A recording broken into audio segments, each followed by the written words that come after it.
Have you ever felt overwhelmed by the chaos of life, reacting impulsively to every little trigger without a moment's thought? In today's fast-paced world, it's easy to get swept up in the storm of emotions, losing sight of our inner peace and power. But what if there was a way to rise above the noise and turmoil, to remain calm and centered no matter what life throws at you? When we react impulsively to situations, we give away our power, allowing external circumstances to control our inner state. But what if we could master our minds instead? What if we could train ourselves to respond with silence instead of rage, to rise above the noise and maintain our peace no matter what happens around us? Buddhist wisdom offers a profound alternative: the ability to remain still, not taking the bait, and watching the storm without becoming it.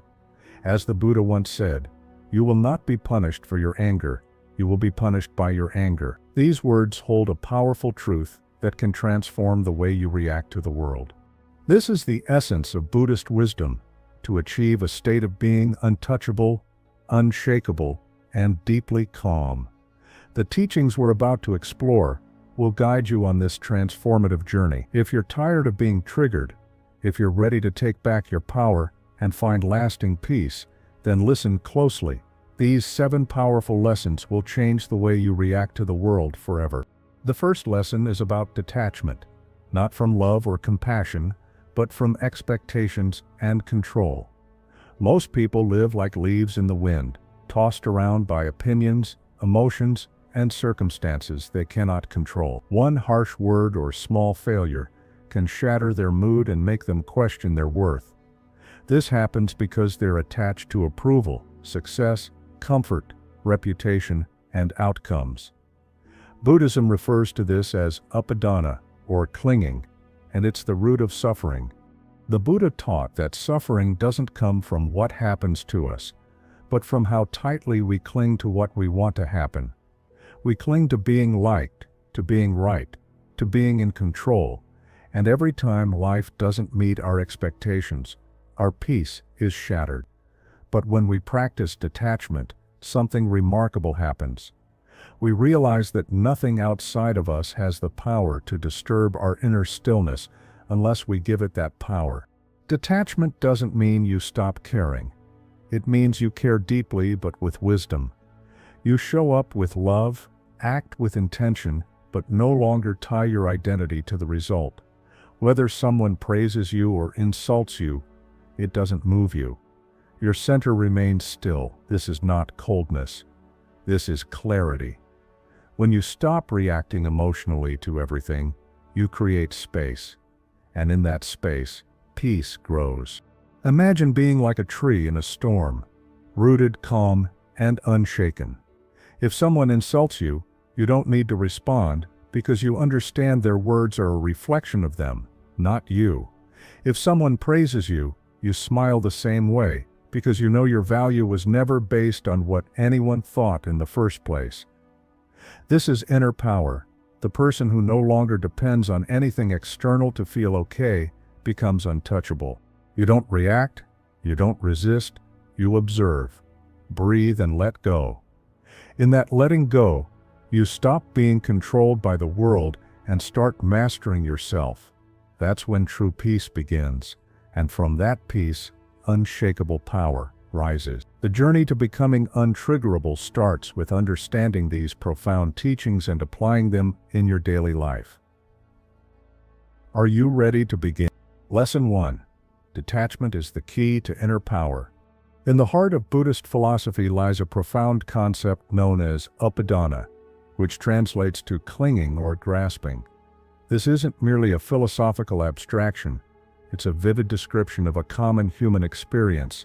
How often do we find ourselves clinging to approval, success, comfort, reputation, and specific outcomes? These attachments are the invisible threads that bind us to suffering. When someone speaks harshly to us, our self-worth shatters. When life veers off the path we meticulously planned, anxiety consumes us. This isn't because these external factors inherently possess the power to wound us, it's because we've handed them that power through our clinging. Understanding upadana, the root of suffering. The Buddha taught that suffering doesn't originate from external events themselves. It arises from the vice-like grip we maintain on our expectations of how those events should unfold. We cling to being liked, to being right, to being in control, and every time reality diverges from our script, our peace fractures. Imagine standing at the edge of a cliff, fingers desperately gripping the crumbling rock.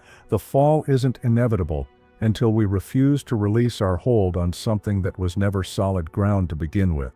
This isn't a call to stop caring about your work or relationships. It's an invitation to examine the nature of your attachment. When you cling to approval, you're essentially saying, "My worth is contingent on your acknowledgement." When you cling to control, you're declaring, "My peace depends on the world conforming to my preferences." These are fragile foundations for happiness, easily eroded by the unpredictable currents of life. But what does this mean in practical terms? Let's consider a familiar scenario. You've worked tirelessly on a project, pouring your creativity and energy into it. You present it to your colleagues, eager for validation. Instead of praise, you're met with criticism. The sting isn't just from the words themselves, it's from the shattered expectation that your hard work would be recognized. You clung to the outcome of approval, and when it wasn't forthcoming, suffering followed. The illusion of external happiness. Our culture has woven an intricate tapestry of conditional happiness. If I get this promotion, I'll be fulfilled. If my partner loves me in this specific way, I'll feel secure. If I achieve this goal, my life will finally make sense. These statements aren't merely aspirations, they're transactions. We're bargaining with the universe, offering our effort in exchange for a specific emotional payout. The problem, as Buddhism so elegantly highlights, is that this happiness is rented, not owned. It's a lease agreement with life, and the terms are never fully within our control. A promotion might bring momentary joy, but it also introduces new pressures and expectations. A partner's love, no matter how deep, can never singularly answer your emotional needs if you've outsourced your sense of worth to their affection. This isn't a critique of ambition or connection. It's a wake-up call to recognize that when we anchor our happiness to external validation, we're setting ourselves adrift on a sea of uncertainty. The winds of other people's moods, life's unpredictability, and our own shifting desires will constantly threaten to capsize us. The freedom of detachment, a misunderstood concept. Before we proceed, it's crucial to dispel a common misunderstanding. Detachment, as understood in Buddhist practice, isn't synonymous with apathy or emotional numbness. It doesn't mean withdrawing from the world or severing meaningful connections. Quite the contrary. Detachment is the art of engaging fully with life while simultaneously releasing your fixation on the outcome. It's the difference between holding a conversation with a friend because you care about their well-being and holding the conversation because you're desperate for their approval. It's the distinction between pursuing a career you love because it aligns with your values and chasing that career because you fear the shame of failure. When you practice detachment from expectations and control, something transformative occurs. You begin to realize that your inner stillness isn't at the mercy of external chaos. A colleague's criticism no longer feels like a personal affront to your identity. A friend's temporary anger doesn't trigger a proportional emotional response within you. This isn't because you've become cold or unfeeling, it's because you've transferred the locus of control from the unpredictable external world to the steadiness of your own awareness. Detachment in action, everyday applications. How does this translate to the messy, vibrant reality of daily life? Let's explore specific scenarios where detachment can be both practiced and profoundly liberating. You've likely experienced this. Someone offers a critique of your work, appearance, or decisions, and immediately a storm erupts within you. Your mind races to defend itself, crafting rebuttals and justifications. Your heart pounds, your face flushes, and for hours afterward, you're preoccupied with the exchange. When facing criticism, with detachment, the landscape changes. When faced with criticism, You acknowledge the emotions that arise: disappointment, hurt, frustration, but you don't fuse with them. You recognize that the critic's words are a projection of their own perspectives, experiences, and perhaps even their unmet needs. You might think, this person's feedback reflects their values, not the entirety of my worth.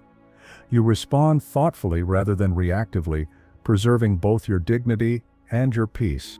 In relationships. Relationships are fertile ground for clinging. We cling to partners to fulfill our emotional needs, to friends to validate our sense of belonging, to family to mirror the image of ourselves we hope to see. When these expectations aren't met, when a partner is distant, a friend cancels plans, a family member disagrees, suffering follows. Amidst failure and loss. Detachment in relationships doesn't mean emotional withdrawal. It means showing up with love and presence without binding your self-worth to the other person's behavior. You offer compassion without keeping score of whether it's reciprocated. You enjoy moments of connection without fearing moments of separation. In this space of non-attachment, relationships paradoxically become more authentic and fulfilling. Failure and loss are inevitable, yet our clinging turns them into sources of devastation. We cling to the narrative of success as the cornerstone of our identity. We cling to possessions, roles, and relationships as bulwarks against the fear of insignificance. When you practice detachment from outcomes, failure becomes a teacher rather than a torturer. Loss becomes a passage rather than a prison. Imagine losing a job you cherish. Instead of clinging to the identity of successful professional, you recognize that your worth extends beyond any single role. You grieve the loss, yes, but you don't become consumed by it. You adapt, you grow, you rediscover yourself in new contexts.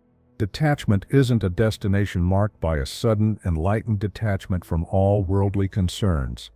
It's a path, composed of small, deliberate steps that gradually reshape your relationship with attachment and suffering. Here are practices to help you walk this path. Cultivating detachment. Practical steps. Mindful self-reflection. Set aside time each day for quiet reflection. Ask yourself, what am I clinging to right now? Approval? Control? A specific outcome? What would it feel like to release this attachment, even partially? Journaling your responses can deepen this process, creating a tangible record of your inner landscape and the gradual shifts that occur over time. How has this clinging influenced my emotions and decisions today? The practice of non-attachment in daily activities. Choose a routine activity, washing dishes, walking to work, eating a meal, and practice doing it without attachment to the outcome. If you're washing dishes, fully engage with the sensation of water, the motion of your hands, the sight of bubbles. Release any mental narratives about how quickly you should finish or how perfectly the dishes should be cleaned. This simple exercise trains your mind to focus on the present moment rather than fixating on future results. Releasing the need for control.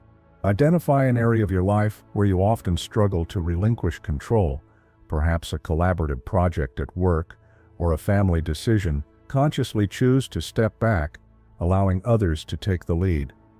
Observe your emotional responses without judgment. Notice how the world doesn't collapse when you're not micromanaging every detail. This practice builds trust in the capacity of others and in your own ability to handle uncertainty. Take a few minutes to visualize the impermanent nature of all things. Imagine a beautiful flower blooming, vibrant, fragrant, perfect in its form. Now imagine it wilting, petals falling, stem weakening. Reflect on how the flower's beauty wasn't diminished by its impermanence, but was, in fact, enhanced by it. Apply this visualization to your own attachments. See how your prized possessions, achievements, and relationships are equally temporary, and how this truth frees you from the burden of clinging. Visualization of impermanence. Lesson 2. Observe, don't absorb. The art of mindful observation. At the core of Buddhist practice lies a transformative skill, the ability to observe without absorbing. In our interconnected world, we're constantly bombarded by emotions, words, and energies, some pleasant, many unpleasant. People project their pain, insecurities, and anger, creating situations that feel overwhelming or unfair. Most of us absorb these energies, carrying them in our chests, letting them swirl in our minds until we become what we reacted to. But Buddhism offers a radical alternative.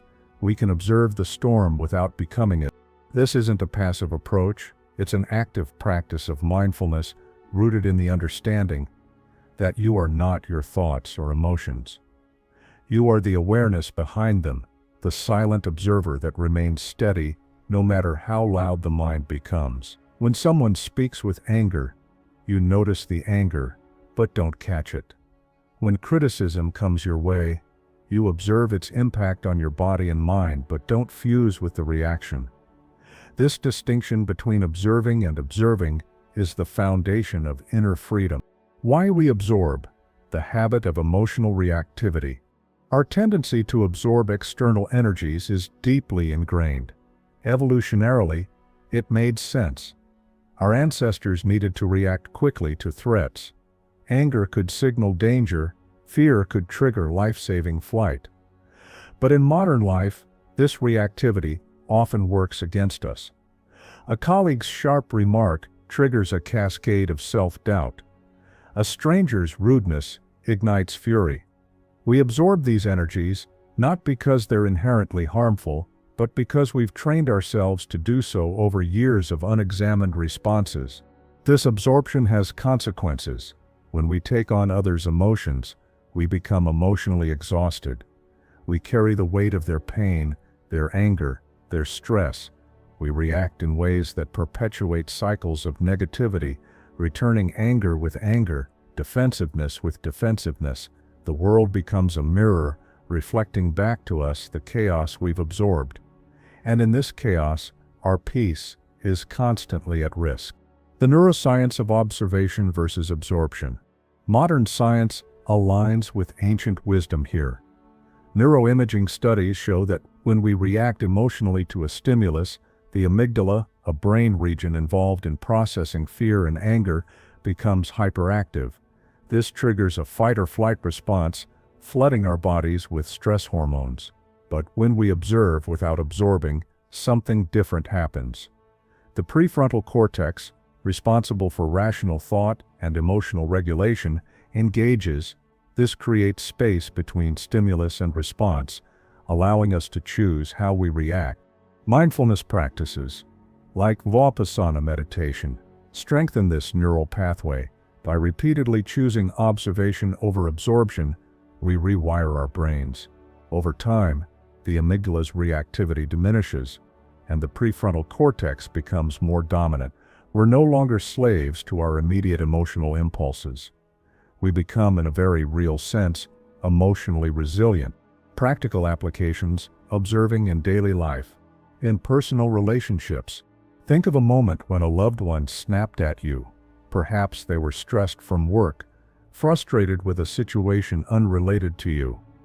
If you absorbed their anger, you might have responded with hurt or defensiveness, escalating the conflict. But with observation, you notice their anger without taking it personally. You see it as a temporary wave passing through their experience, not a reflection of your worth. You might respond with compassion. "You seem upset. Would you like to talk about it?" This doesn't mean enabling toxic behavior. It means responding skillfully rather than reactively. At work, workplaces are fertile ground for emotional absorption. A boss's criticism can trigger imposter syndrome. A coworker's passive-aggressive comment can ruin your day. By observing these interactions without absorbing the negative energy, you maintain professional clarity. You acknowledge the feedback without letting it define your self-worth. You address the comment without internalizing the emotion behind it. This preserves your mental bandwidth for productive problem-solving rather than emotional rumination. In social media and public spaces, we're constantly exposed to opinions and energies online and in public. An inflammatory post, a heated argument in a comment section, these can trigger strong reactions. With observation, You scroll past without getting drawn in. You notice the emotions the content stirs in you. Frustration, indignation, but you don't dwell. You maintain your inner equilibrium, refusing to let external chaos disrupt your peace.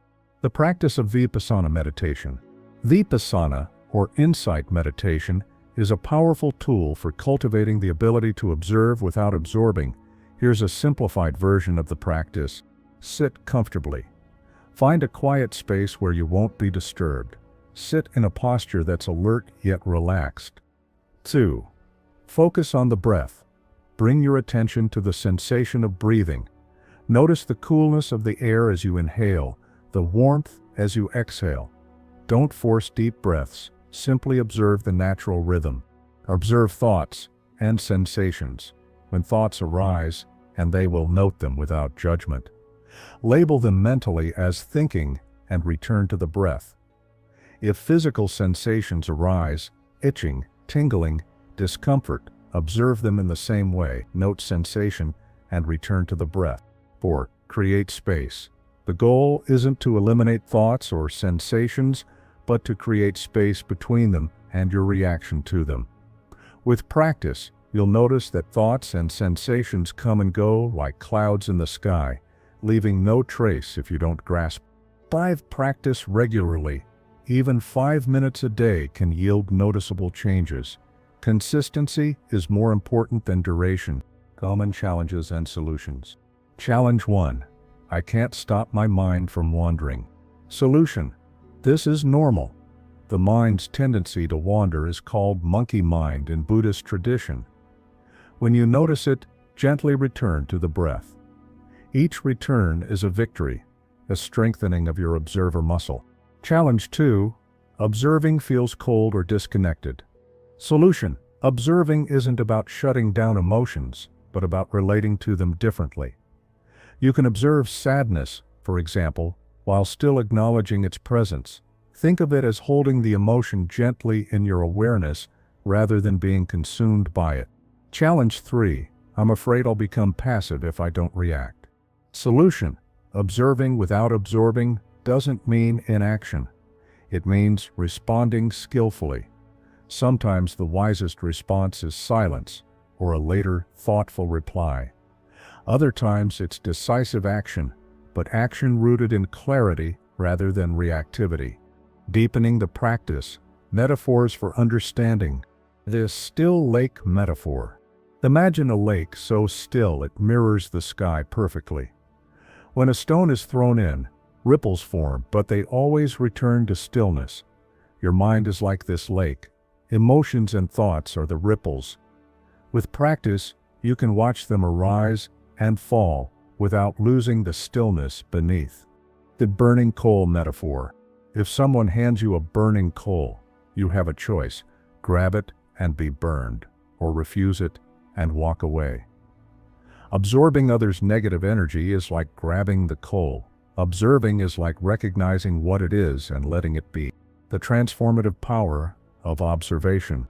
When you master the art of observing without absorbing, you transform your relationship with the world.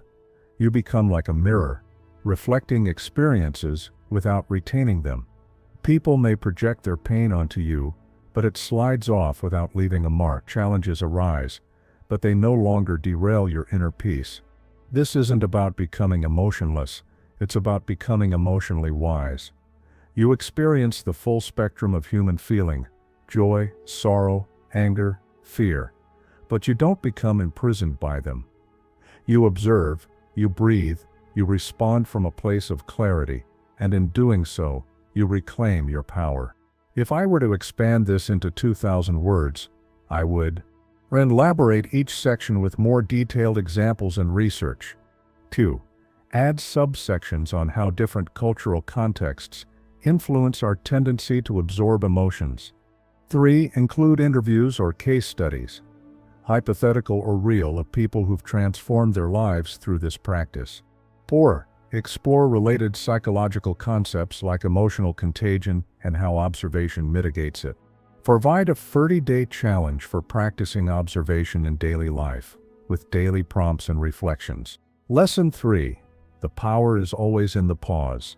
The moment between stimulus and response, in the quiet space between what happens to us and how we respond, lies a world of possibility. Most people miss it. They're carried away by the surge of emotion, reacting impulsively before the mind has time to catch up. But the Buddha understood that this tiny moment, the pause between stimulus and response, holds the key to freedom. It's the difference between a life lived reactively and one lived intentionally. This pause isn't merely a delay, it's a gateway to choice. When someone insults you, the initial surge of anger is automatic. But in that pause, you can choose not to feed the flame. You can choose to breathe, to observe the anger rising like a wave, and to let it pass without acting on it. This isn't about suppressing emotion, it's about transforming it. By inserting a pause, you break the chain of cause and effect, rewriting the script of your reactions. Why we react without pausing? Our brains are wired for efficiency. When faced with a threat, real or perceived, the amygdala hijacks our nervous system, triggering a fight-or-flight response. This was useful when our ancestors encountered predators, but in modern life, it often backfires. A critical email, a traffic jam, a disagreement with a friend. These situations aren't life-threatening, but our brains treat them as such. We react before we think, and regret follows. Moreover, society conditions us to value quick responses. We're praised for snapping back at insults, for defending ourselves at all costs. But this culture of reactivity overlooks a crucial truth. The quality of our lives isn't determined by what happens to us, but by how we respond. And the pause is where this response is born. The neuroscience of the pause. Research in neuroscience supports this ancient wisdom. Studies show that mindfulness practices, which cultivate the pause, increase gray matter density in the prefrontal cortex, an area associated with decision-making, emotion regulation, and impulse control. Meanwhile, the amygdala's reactivity decreases. This means that with practice, we literally rewire our brains to be less reactive and more responsive. When you pause, you activate the brain's default mode network, which is responsible for self-referential thought and mental time travel. This allows you to step outside the immediate emotional experience and consider a broader perspective. You're no longer a slave to the present moment, but become its conscious navigator. Cultivating the pause. Practical exercises. Breath awareness. The simplest way to cultivate the pause is through conscious breathing.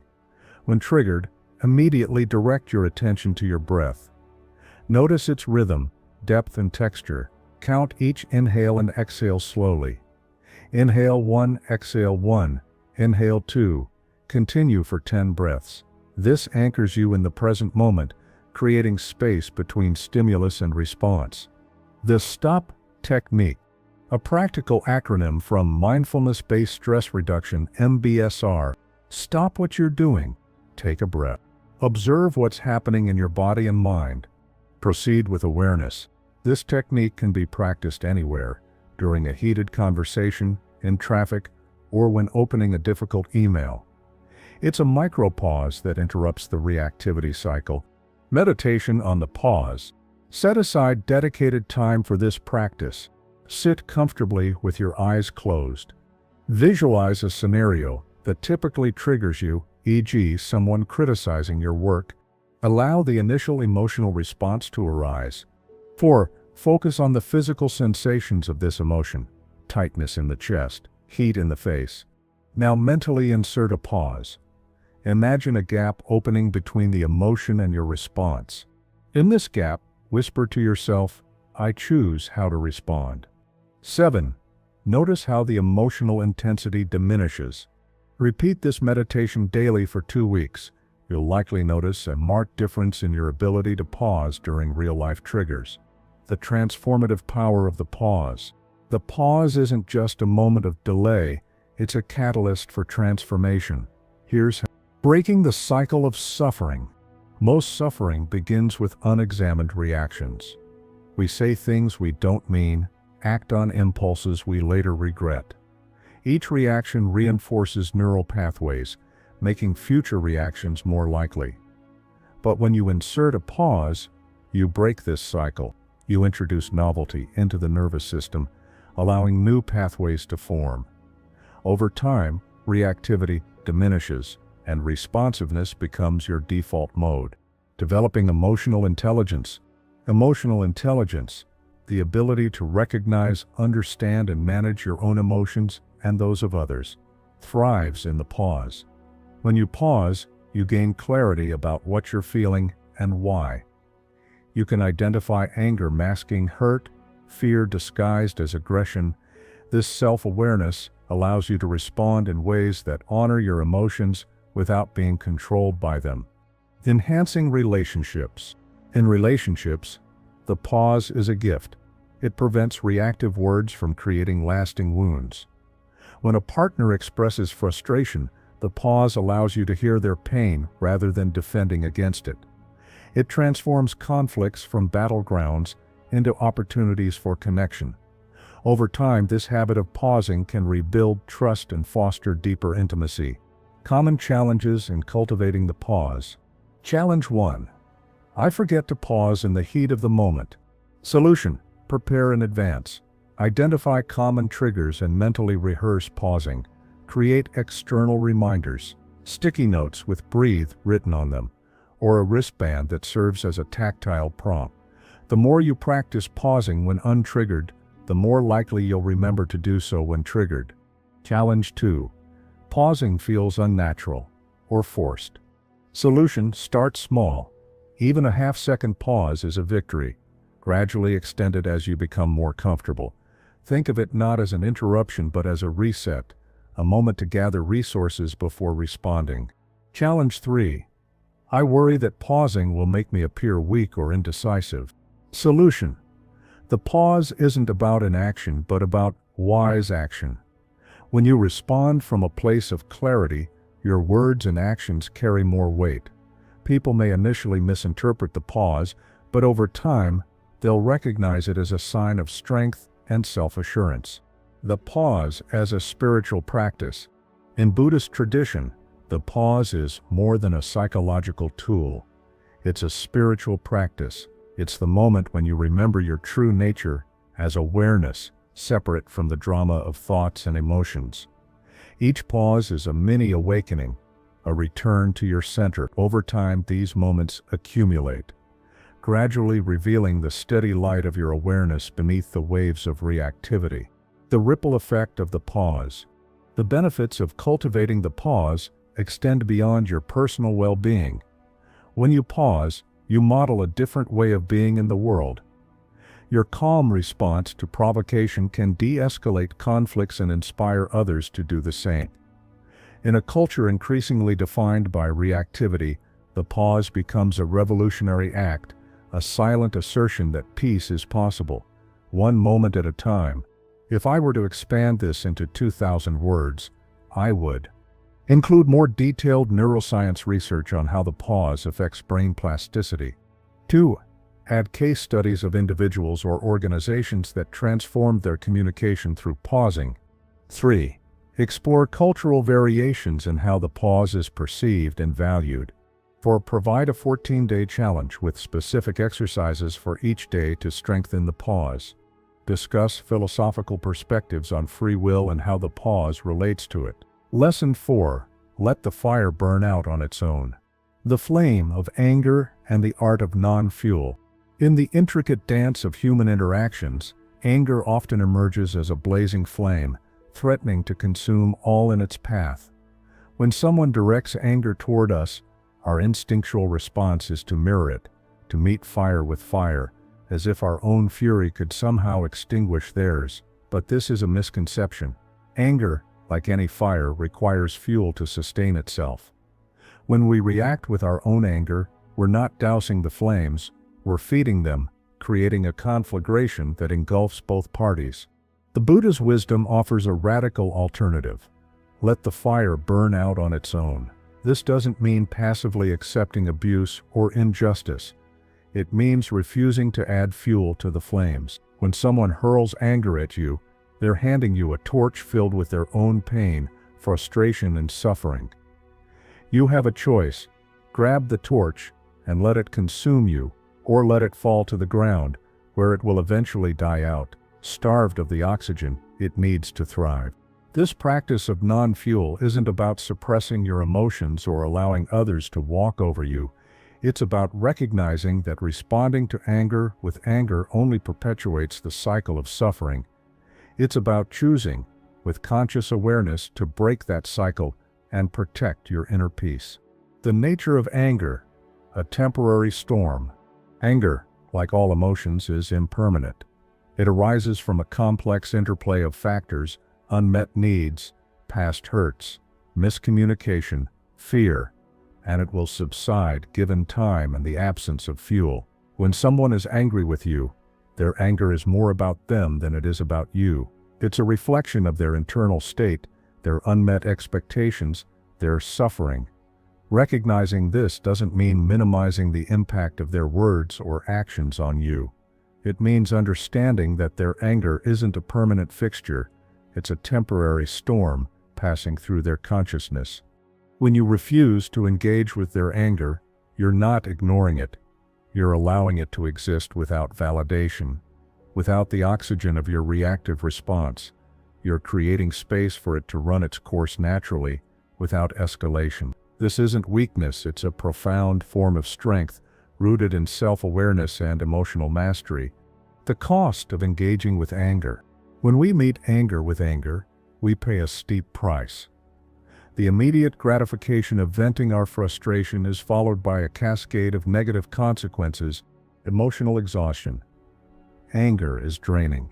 It consumes your energy, leaving you mentally and physically exhausted. Relationship damage. Reactive anger often leads to hurtful words and actions that can fracture relationships, sometimes beyond repair. Loss of peace. Engaging in angry exchanges creates inner turmoil, disturbing your peace and leaving you ruminating long after the incident. Reinforcement of negative patterns. Each time you react angrily, you strengthen neural pathways associated with reactivity, making future outbursts more likely. By choosing not to engage, you protect yourself from these consequences. You maintain your emotional equilibrium and preserve your peace, even in the face of provocation. Practical strategies for letting the fire burn out. Pause and breathe. When confronted with anger, your first response should be to pause. Take a deep breath, anchoring yourself in the present moment. This simple act creates space between stimulus and response, preventing you from reacting impulsively. In that space, remind yourself, this is their anger, not mine. I choose not to fuel it. 2. Observe without judgment. Use the skills cultivated in previous lessons to observe the anger without absorbing it. Notice the physical sensations it triggers in you: tightness in the chest, heat in the face.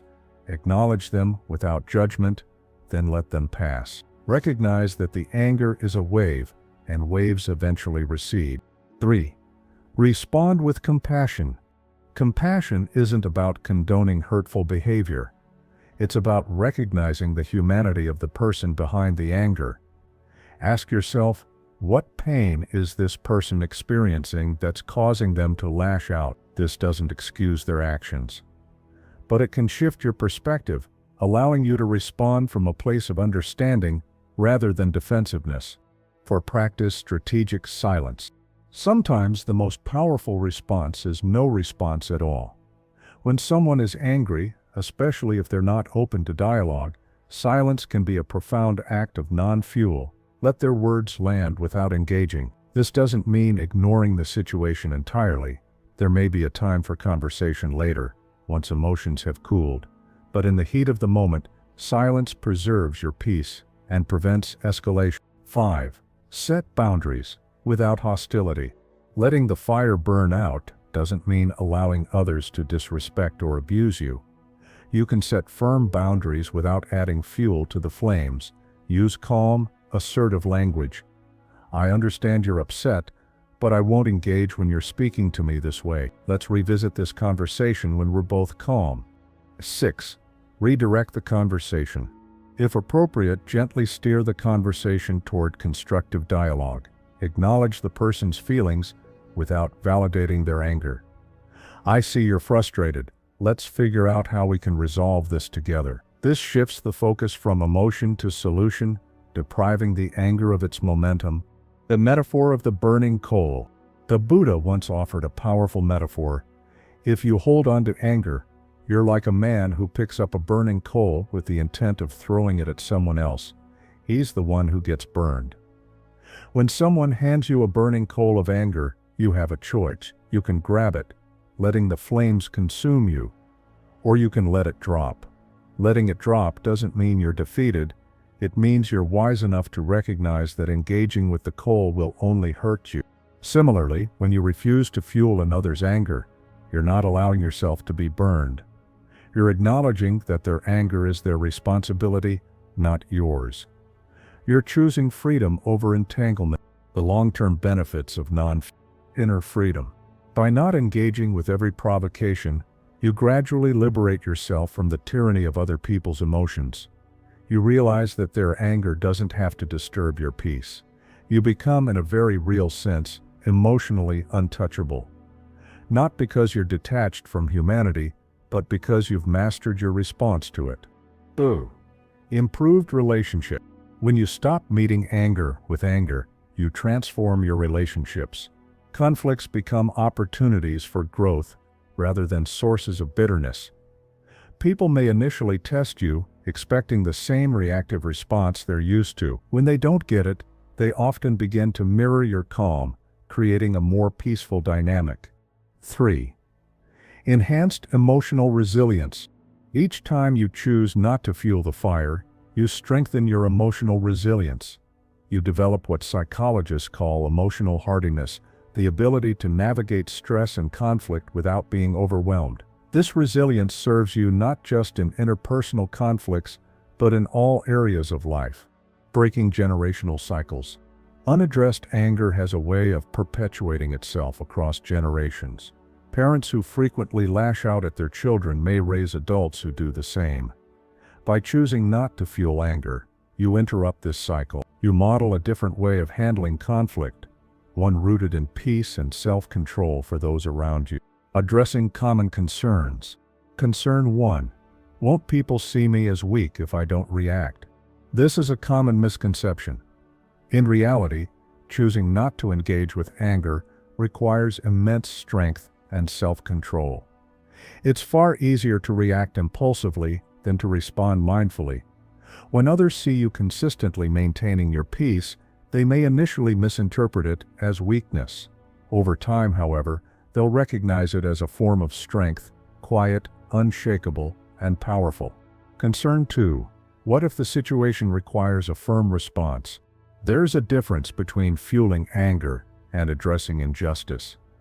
Letting the fire burn out doesn't mean passivity in the face of wrongdoing. It means responding strategically rather than reactively. You can address issues firmly and assertively without mirroring the anger directed at you. For example, if someone is habitually disrespectful, you might calmly say, "I value our relationship, but I won't tolerate this kind of behavior. Let's find a way to communicate respectfully." Concern 3. I'm afraid my unmet needs will be ignored. Choosing not to fuel anger doesn't mean ignoring your needs. It means communicating them skillfully. Instead of reacting with anger when your needs aren't met, use calm, clear language to express yourself. For example, "I feel overlooked when my ideas aren't considered. I'd appreciate the opportunity to contribute." This approach is more likely to lead to positive change than a reactive outburst. The ripple effect of non-fuel. When you practice letting the fire burn out on its own, you create ripples of change that extend far beyond your immediate interactions. Your calm response can de-escalate conflicts, preventing them from spiraling into something more destructive. You model emotional maturity for others, especially children and those looking to you for guidance. You contribute to a culture that values peace over reactivity, understanding over defensiveness. Moreover, this practice transforms your internal landscape. You develop a deeper sense of security, Knowing that your peace isn't at the mercy of other people's moods, you become more resilient, better equipped to handle life's inevitable challenges without losing your center. Conclusion: mastering the fire within. The practice of letting the fire burn out on its own isn't about changing others, it's about transforming yourself. It's about recognizing that you have the power to choose how you respond to provocation, to protect your peace, and to break cycles of reactivity. When you master this practice, you become a quiet force for good in a world often dominated by anger and conflict. Lesson 5. Silence is the language of the wise. In a world that equates noise with power and visibility, silence is often misunderstood. It's seen as the absence of speech, a void to be filled with opinions and reactions. But Buddhist teachings reveal a deeper truth. Silence is not emptiness. It's a potent force, a language spoken by those who've mastered their minds. Silence is the wise response in a chaotic world, a choice to protect your peace and project strength without words. This lesson explores how embracing silence can transform your life, relationships, and sense of self. Silence as protection. Every time you speak out of reaction, whether to defend, explain, or attack, you hand over control of your emotional state to others. When someone insults you, and you retort, your worth becomes tied to their words. But silence acts as armor. It shields you from absorbing negativity. By choosing not to engage with harmful words, you deprive them of the power to wound you. Imagine facing a barrage of criticism with a still mind. The words hit you like raindrops on a roof, noticeable but incapable of shaking your foundation. This isn't about suppressing your voice, but reserving it for moments that truly matter. Silence as clarity. Words, when unexamined, can betray us. They carry the weight of habit, ego, and unprocessed emotion. Silence creates space for reflection. When you pause before speaking, you filter your thoughts, ensuring your words align with your values and intentions. Have you ever sent a reactive email you later regretted? Silence would have given you time to cool down, to reconsider. It's in these moments of quiet that wisdom emerges. As the Dhammapada states, better than 1,000 hollow words is one word that brings peace. Silence helps you curate your speech to achieve this peace. Silence as strength. Culturally, silence is sometimes misinterpreted as weakness. But there's a reason Zen masters sit in quiet contemplation. They're embodying inner fortitude. Silence requires self-control, the ability to sit with discomfort without lashing out. It's the calm after the storm, the steady center that commands respect. When you remain silent in the face of provocation, you unsettle those expecting a reaction. Your composure becomes a testament to your mastery over the mind. Think of historical figures like Mahatma Gandhi, whose dignified silence in the face of oppression became a tool for profound social change. The practice of mindful silence. Start small. Begin with moments of silence throughout your day. Before responding in conversations, take 3 deep breaths. Observe how this pause changes the dynamic. In meetings, sit with your thoughts before sharing them. Notice how others react to the space you create. Embrace solitary silence. Spend time alone in silence daily.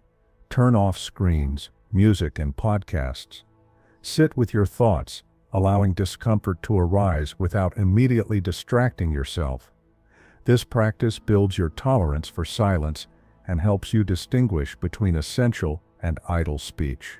Silent listening. Practice active listening without planning your response. When someone speaks, focus fully on their words, tone, and body language.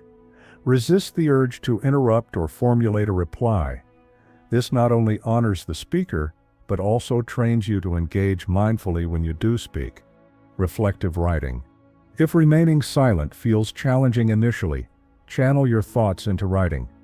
Journal your reflections on situations where silence would have been beneficial. Over time, this can help you internalize the practice. Overcoming obstacles to silence. Fear of being misunderstood. Silence doesn't mean acquiescence. If needed, clarify your stance later when emotions have settled. For example, I needed time to process before responding, but I want to address this. Social pressure to speak. Cultures vary in their perception of silence. In some contexts, it's respected as wisdom. In others, it's seen as aloofness. Recognize this and adapt mindfully. Your silence is for your peace, not to conform to others' expectations. Internal noise. Even in silence, the mind can chatter. Use practices like meditation to quiet mental noise. Focus on the breath or a mantra to anchor yourself when intrusive thoughts arise. The ripple effect of silence. When you embrace silence, you model a different way of being. Your calm presence can de-escalate conflicts and invite others to reflect. In group settings, your silence can create space for quieter voices to emerge. Over time, you become a refuge, a person others associate with stability and peace. Silence isn't just personal, it's a gift to your community. Conclusion: the quiet revolution. Silence is a radical act in a noisy world. It's the language of the self-assured, the emotionally intelligent, and the spiritually grounded. By choosing silence, you reclaim agency over your words and emotions. You become a person who speaks not to fill space, but to illuminate it. In the next lesson, we'll explore how acceptance, embracing reality as it is, complements silence, creating a foundation for lasting inner freedom. Final thoughts. Embodying Buddhist wisdom for a life of unshakable peace. As we conclude this profound exploration of Buddhist teachings, it's essential to reflect on the transformative journey we've undertaken. We've delved into the essence of detachment, mastering the mind through observation and silence, and embracing the power of acceptance. Each lesson builds upon the previous one, creating a comprehensive framework for cultivating inner peace and becoming untriggerable in a world brimming with chaos. These teachings are not merely theoretical concepts, but practical tools for transformation. They invite you to shift your perspective, to redefine your relationship with suffering, and to discover a wellspring of peace within yourself. By integrating these principles, detachment, mindful observation, the pause, non-reaction, silence, and acceptance, you embark on a lifelong journey of growth and self-mastery. Remember that this path is not about perfection, but about consistent practice and returning to your center every time you choose not to react, to observe without absorbing, to pause before responding, to embrace silence, or to accept reality as it is. You're strengthening your inner reservoir of peace. As you continue on this path, may you carry these teachings with you into every moment of your life. May you become a beacon of calm in a turbulent world, a testament to the profound wisdom that lies within each of us. If these teachings have resonated with you, if you found value in this journey toward inner peace and mastery, we invite you to share this wisdom with others who may benefit from it. The Buddha's words are not meant to be hoarded, but to be shared, spreading like ripples across a pond. By sharing these teachings, you become a vessel of compassion and understanding, helping others discover the path to peace. And if you're eager to continue exploring this journey, to delve deeper into the richness of Buddhist wisdom, we warmly invite you to subscribe to our channel. Each new lesson builds upon the last, guiding you further into the heart of transformation. May your path be illuminated by wisdom, guided by compassion, and anchored in peace.